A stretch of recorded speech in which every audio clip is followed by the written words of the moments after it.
What is good, everyone? This is your host, Deanna Radulescu with Label Free Podcast. To live your best life, you must live label free.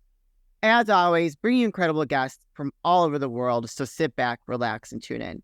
My next guest's health and fitness journey started at 27 years old with high blood pressure, at a size 16 as well. She started riding motorcycles when she was just shy of 41 years old, but her true happiness on and off twos began at 60. She is now a keynote speaker, an author, professional motorcyclist, former bodybuilder, and a trainer. Please welcome Momma D Diamond. Momma D, welcome to the show. Yo, what's up, baby? How you doing? I am great. I remember, so let's just really get, first of all, you guys, when I first met this woman, I went to an event for all women motorcyclists, and she was the keynote speaker, and her story just blew my mind. And I was like, I have to meet this woman. And so since then, we've been connected. I know you work real closely with some other people that I work with, and I've just loved watching your story, your positive affirmations every day, and just like that go to get it done attitude is just amazing.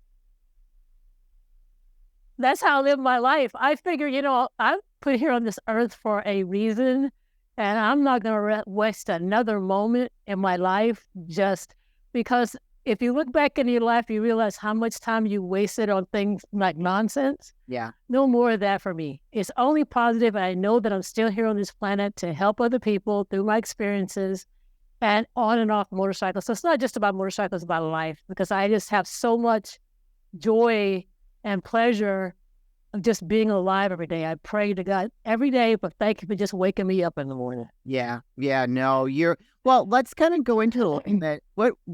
Your story starts way back when you actually were involved with drugs. You did a lot of cocaine. Oh yeah. Go ahead. Sorry. Go ahead. Just go for it. No, that was back in the day when I was singing rock and roll. Yeah. And that was, if you didn't party back then, they didn't want to come see you. Right. So, if somebody would shake your hand, you'd be on stage, they shake your hand and fill it with drugs. And it's like, I was so naive because when I grew up, I never drank, never did anything growing up in Oklahoma.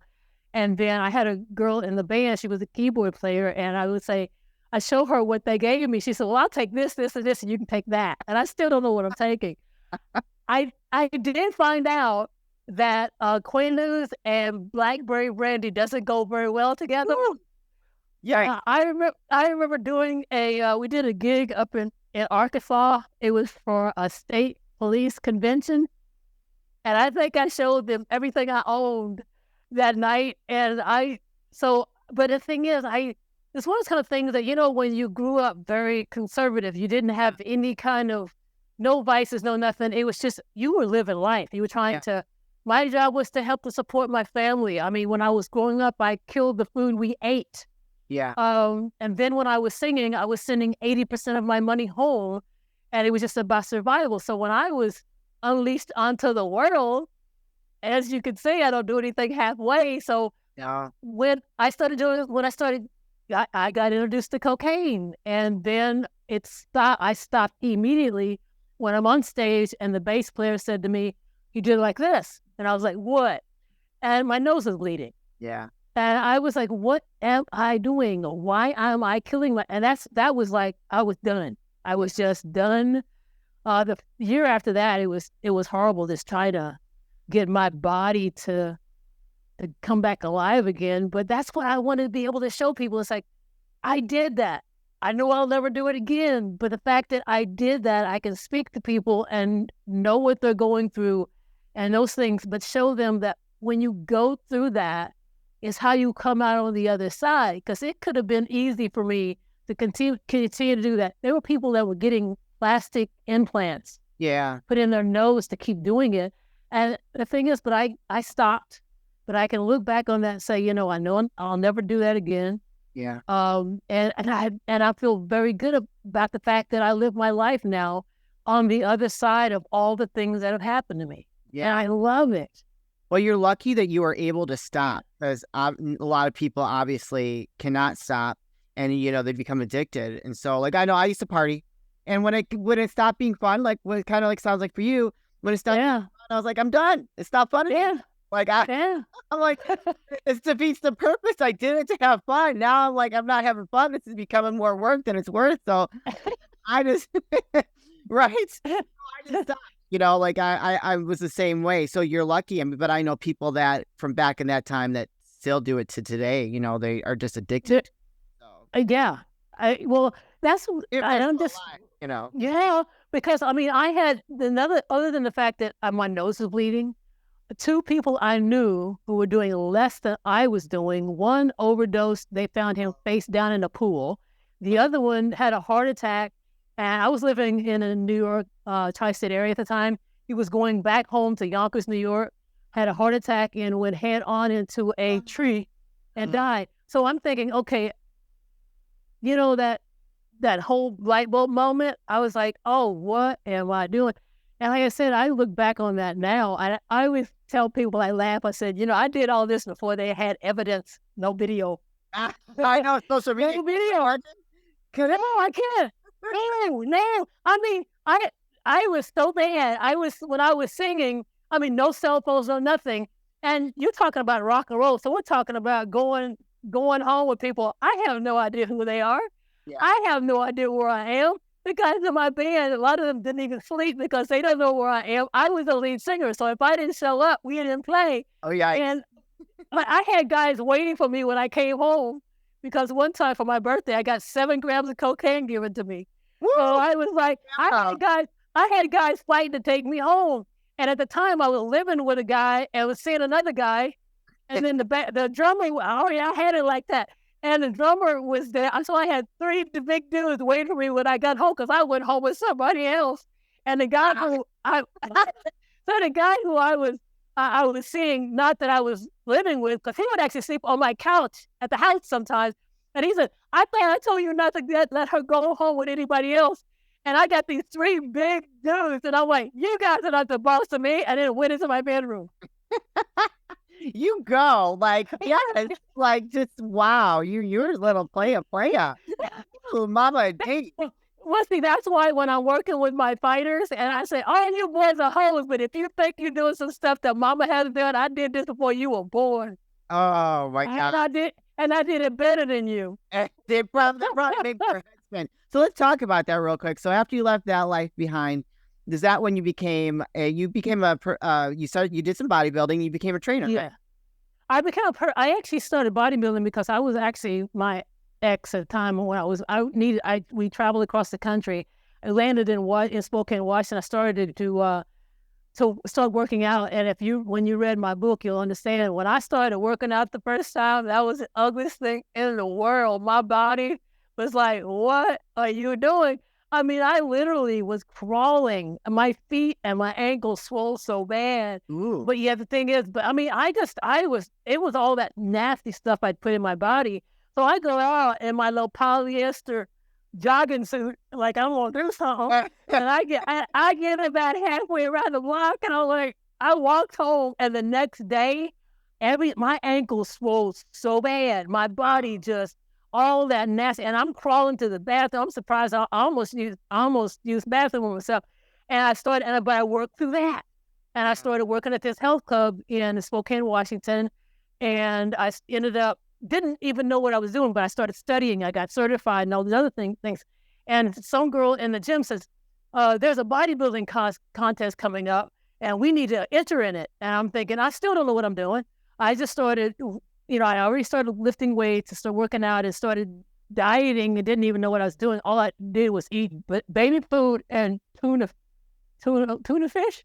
Oh, wow. Oh, my God. I mean, terrible combination. I know. And this was like back in the 80s, and nobody knew what they were doing. I don't have any, but I just started doing all this stuff. But I actually was the only person that actually stepped on that stage. And it wasn't because I wanted to. I got 3rd place, and awesome. I wasn't doing it because look at me. It was like, right. Look where I came from, and I was able to be the only one step on that stage. And I did a couple more after that. But then I started training, and then we moved back to Jersey because that's where he was from, and he couldn't get a job, and he kept getting in trouble, and it was one of those kind of things. And then I went back to we moved back to Jersey, and I started working as a personal trainer. I started my own little business. It didn't work, but I ended up getting a job at a gym. And then I actually ended up being the first African-American exercise physiologist at Exxon Corporation International. Oh, wow. And I work with the top executives. I'm getting chills right now. I turned that place into they loved me. I was dancing on the front desk. I turned that place into a party. Matter of fact, on Fridays, we had a class called Power Hour. I blew speakers in the stereo because we turned it up so loud. The people that were upstairs above the fitness center said, it's Friday, we're going to take lunch out because we're not going to get any work done. Yeah. And then after that, because I worked there for like almost 5 years, but I had an opportunity to work for a personal training business. And then I saw that, you know what? I need to start my own. So I started my own.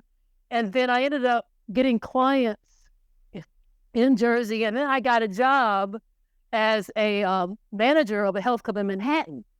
And so I was doing that and then doing personal training on the side. Because one of those kind of things, you got a real job and a job at a business. So I figured, you know what, I'm going to do whatever it takes to make this happen. And when I start making enough money that I can do this and I can leave this out. But the owner of the club made it really easy for me because he was a horrible person. There was so much drama going on in that place that I told him, I gave him my notice because I said, you know what, I can't work like this because I was told by some people that work there that he will just be on you so bad that if you do hit him, that he has NYPD on speed dial and will call and have you arrested. So I already knew this. So I gave him a 2-week notice and he got in my face and all I did was laugh because I was thinking, and that made him even more angry. Yeah, I bet. But he was like, and he told me you can leave today. And I'm thinking, okay. But he actually had somebody watch me pack my stuff and leave like I was going to steal something. And every person I was training with in that facility, when they saw me leaving, that's how I got my New York City clientele. Awesome. They all followed me out the door. So I started having clients in New York, in New Jersey. I started teaching classes and all this other stuff. And I also coached some guys, because I wasn't really bodybuilding more at the time, coached some guys on their posing routines. Yeah. So I started coaching. And then when we moved to New Mexico, the reason why I got into working with fighters, I had the background of working with high-risk patients with all these different athletes. I work with boxers in the New York area, all these different people, a professional, semi-pro pitcher for baseball. Yeah. Well, I moved to New Mexico and I was working as a background actor, and I happened to be on the set of Terminator Salvation, and one of the guys there, I was one of the warriors. The guys in wardrobe got a kick out of dressing me up. So I was working, I heard this guy talking about he was a fighter. Okay. And he was and so he ended up going, I wasn't even interjecting in the conversation. But the next time we met was on another movie. We were CIA agents and I was dressed in a business suit. Now, for Terminator, I was dressed as a warrior. I had like this leather hat and I was dirtied up and I had my t-shirt tied up with an with a actually like an automatic weapon on my shoulder. So he sees me at the next movie set, and I recognized him, but he didn't recognize me. And I said, Jerome, and he says, I said, remember me? We met. He says, I like it better dirty. Because he didn't recognize me because I was all clean, and so we ended up being on the same. Like they kept putting us next to each other. Yeah. I said, so how'd your fight go? He said, it wasn't that good. Some of the guys got arrested, all this other kind of stuff. And I said, well, he said, I haven't had anybody who can take vested interest in me. And I said, I can do that. That was how it started. He said, I work at Jackson's MMA, and I'm going to be here at a certain night. And so I pulled up on my big Valkyrie. I had my black cowboy hat on, chaps, knives, and everything. I walk in, and I'm standing by the edge of the mat like this, and Mike Winklejohn, which is one of the top fighting coaches in the world, says, hey, how you doing? I said, I'm here to kick his ass. And he's like, oh. And so Jerome comes off the mat, and Winklejohn said to him, says, good luck with that. And next thing you know, I started working with him. And next thing you know, other fighters see me. And it was just like, and I also not only did their training, I did front prep. I was popping fingers back in place. I learned how to do cuts by seeing another coach do them so bad. Yeah. And I was like, he was sticking tissue in the cut because they get cut all the time because elbows and all kind of stuff. And I said, can I do that? And he said, absolutely. I still didn't know what I was doing.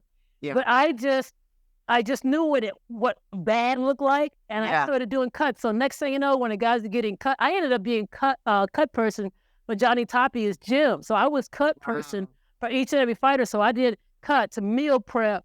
I was popping ribs in place, toes in place, fixing cuts. Dang. I did all that stuff. Wow. So yeah. So and then still I was riding my motorcycle at the same time. And I always told these fighters, well, I think that everybody that's in my life seems to have a warrior mentality. Yeah. Because that's the kind of way I roll. I told them, I said, you have to understand, you're in a cage or in a ring. You only have to keep focused for a certain amount of minutes. And what I have to do out there on that road is all day long until I put that kickstand down at the end of the day. And every day is different. Every minute is different. Every mile is different. But I have to keep myself on point at all times. But to get home safe, there's no such thing as, you're almost home. Until that kickstand down, anything can happen. Right. But they see what I've gone through out there. Yeah. And what I've had accomplished and what I've overcome. And we have such a mutual respect, and I can get to the fact that Jerome, that first fighter, started calling me mama. So everybody actually thought I was his mama. This is a little Hispanic child, and they thought I was his mama. Because that's how I would actually go to his house and pull his ass out of bed. Because his father loved me. I'd pick him up, and I'd go in and ask his dad, where's Jerome? He's in bed. I'd go in there, girl, and I'd pull the covers off. You better get your, I taught him how to shop. I would take him to the grocery store and teach him how to eat. We'd shop together, the whole thing. And so the thing is, he gave me that name, and Diego Sanchez, which is he's a Hall of Famer from the UFC who's now retired.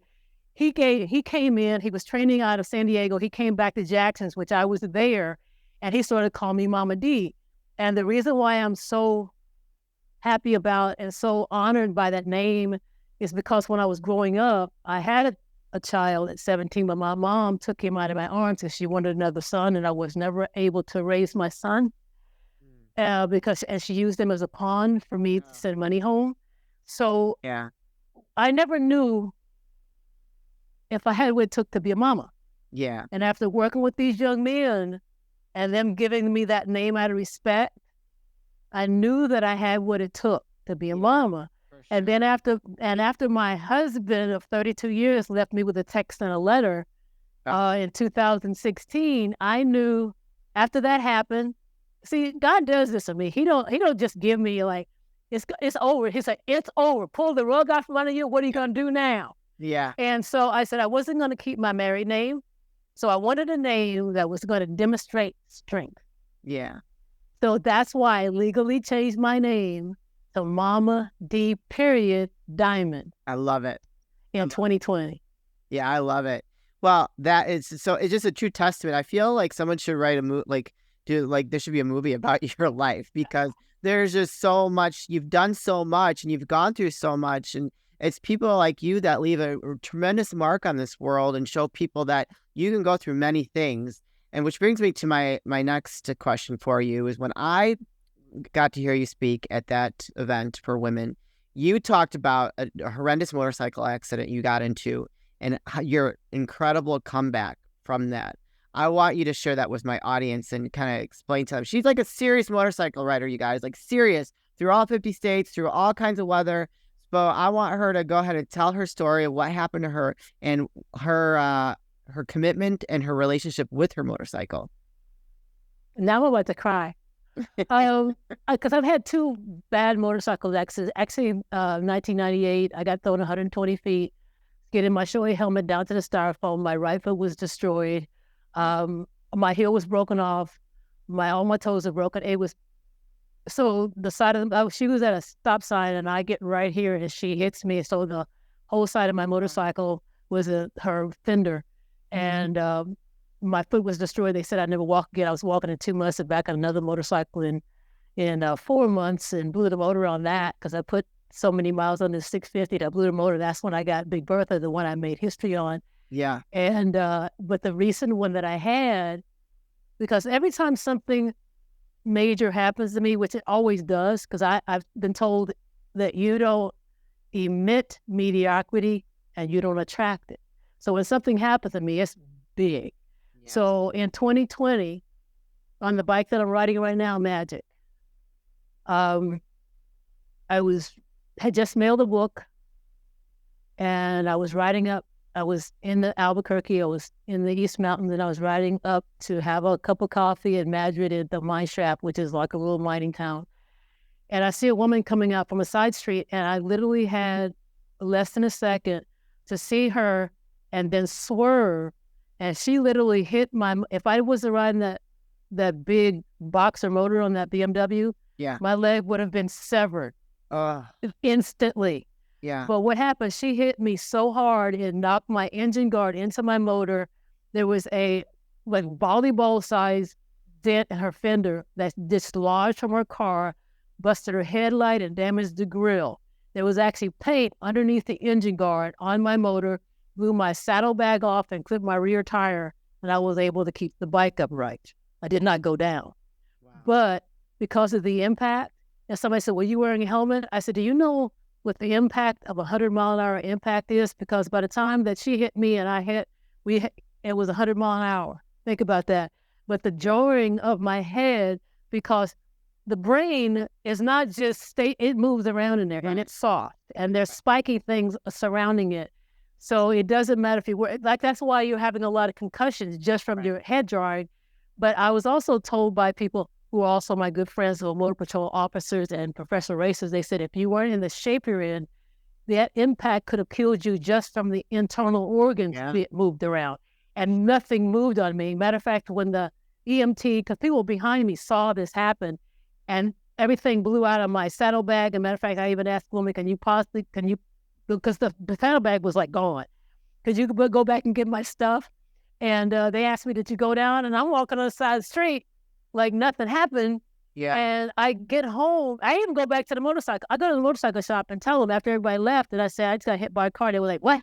Yeah. And they go outside and see my bike, and they were like, are you okay? Did you go down? I'm like, no. And they said, your skill saved you, because the instinct.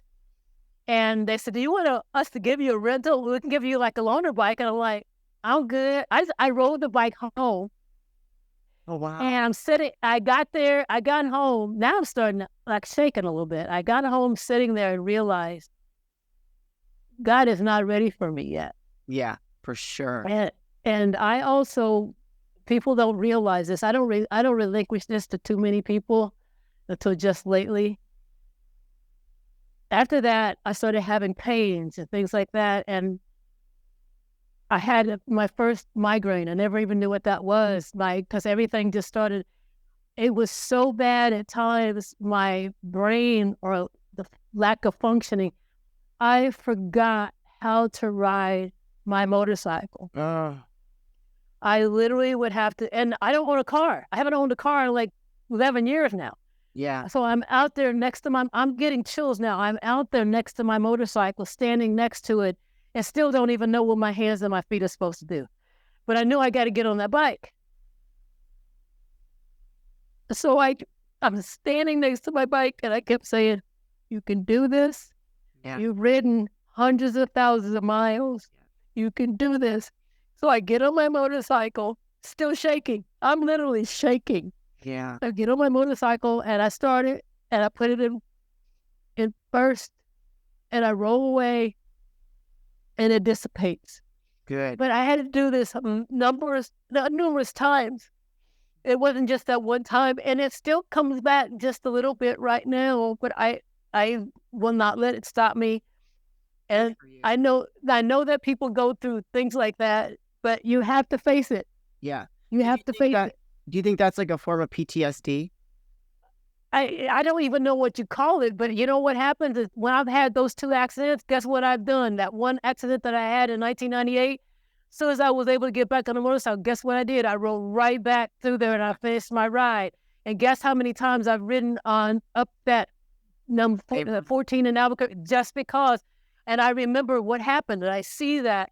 But you gotta I don't even know what you would call it. I just know that it's something that when something is happening to you right there, you can either say, I'm not going to ride again. Because most people say, I wouldn't even, you've done so much anyway. If you decide not to ride again, that wouldn't even be a problem. Because what happened to you over these years, the fact that you're still doing this, despite all this stuff, in spite of all this stuff, that's what I'm saying.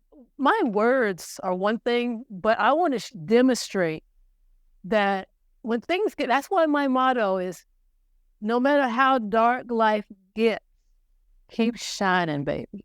Yeah, that's beautiful. Thank you for saying that. So, when did you become a keynote speaker? And, you've got 2 books, right? You've got Beyond the Bike, which is a beautiful, very easy read, you guys. It's it's very interactive as well. And then you've got the 50 states. What's the title? 50 states, the 50 states of consciousness. That's when I rode my motorcycle, Big Bertha, through all 50 states and made history, becoming the first person to ride the same bike consecutive days through all 50 states on the same motorcycle solo. I camped. It was 169 days, 25,000 miles. I was doing it initially to raise money for heart disease and pediatric cancer, but when people saw me out there doing this, they couldn't wrap their brain around the fact that this woman was doing this, and they thought I was actually panhandling for money from my family and wouldn't give me any money. So I ended up having to do this on my own, take the money, and I actually did that whole trip on $8,000. Holy cow. Because I camped 100 days, went through 3 tents, survived a tornado in southern Wisconsin in that tent. Oh my gosh. I know it was hard. I grew up in Oklahoma, so tornadoes. I'm not new to tornadoes. Yeah. But I actually rode to Alaska, and then I've actually had 2 motorcycles shipped to Hawaii, to Honolulu, Hawaii. So I have 2 motorcycles I have 50 states on. They were in the National Motorcycle Museum, Anamosa, Iowa. It's now closed down, so they're being stored up in South Dakota until we can find a permanent home for them and my wax figure and everything like that. So yeah, I have 2 books, and I'm getting ready to I'm working on my 3rd book over the wintertime, and it's going to be a children's book, and it's going to be titled Keep Shining, Baby. Yes. Yes, I love it. It's amazing. Oh my gosh. So besides the children's book, what's next for you? Just keep riding? No, actually what I'm doing is I'm actually going to start speaking in front of women's associations and corporations. So I'm not going to just be limited to just motorcycles. I'm going to be doing virtual talks. I'm going to be, I want to take Momma D's Glow worldwide, babe. Yes. It's time for me to get flown. I can't wait to speak around the world. I want to be able to touch people everywhere. I have a big fundraiser I'm going to be planning this year. I will keep you guys posted on that. Don't want to relinquish too much information, but it's going to be huge. And, but yeah, what I'm doing now is, yes, I will, because they even asked me, so, or do you want to, you don't mind flying? I'm like, it's about touching as many people, but if I do ride to an event, I want to make sure my motorcycle's on stage. Yeah. I'm already having visions of me being on big stages. I see it. Yeah. On big stages, touching as many people possible. I didn't go through all this for nothing, and that's why I'm still here. So what's next for me is I want to take it worldwide. Yeah. There's no plans on me getting a vehicle, but when I do, it's gonna be a Jeep. I'm getting a Jeep, and it's gonna be. Think about it. I might be 70 years old by it, because I'm 65 now. I'm gonna be 66 in January. So just think about it. I might be 70 years old and climbing up into a Jeep. I love it. Man, age is just a number. Age is just a number. Well, you know what's interesting is the life expectancy in my family is 60. My mom was one of 20. My dad was one of 4. They're all dead. I have no aunts and uncles alive. The fact that I'm not just living alive, the fact that I'm still able to do what I'm doing, that's why I'm saying. Another thing I'm going to write eventually when this happens. I'm not there yet, but I'm going to write a book called $1 Million Mama, and it's going to be How to Thrive After 65. Yeah. Okay. I'm also got another book in works. Just because we need more humor and not making fun of each other, it's going to be titled That's What She Said. Yeah. I love it. Oh, my God. Last but not least, I'm going to be writing my autobiography somewhere down the line, and it's going to be titled Born Colored Red, White, and Blue. Yes.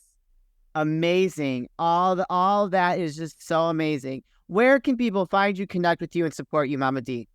Momma D Diamond on Instagram, Facebook. So it's Momma, Momma, D period Diamond. Everything is across the board is Momma D Diamond. Yes. You guys can put her links in the show notes. So go follow her on social. Go pick up one of her books. And guarantee you will not be disappointed. Go support this incredible woman right here. Living, breathing example of resilience, overcoming, and really making your dreams come true no matter what they are, and making an impact in this world. Momma D Diamond, this is the part of the show where I like to ask for last words of wisdom or advice. What would you like to leave with us today?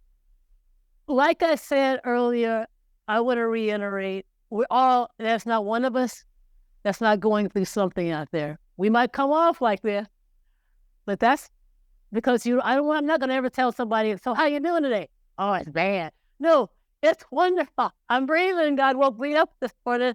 So no matter how bad your life gets, face it head on, no excuses, and keep shining, baby. Yes, amen to that. You are amazing. I was looking forward to this conversation. I can't wait to get this out there to my audience. You guys go follow her and support her. She is awesome. You're going to be, your life is going to be better because of you're connected with her. So I love your story. Keep doing you. Keep doing you, boo.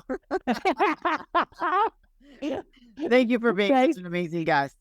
Thank you so much. You're welcome. You guys, love you. Love you. Love you. You guys, this is your host, Deanna Radulescu with Label Free Podcast. To live your best life, you must live label free. As always, don't forget to subscribe, follow, rate, review, comment, share, all those good things. And I'll be back soon with more dynamic guests.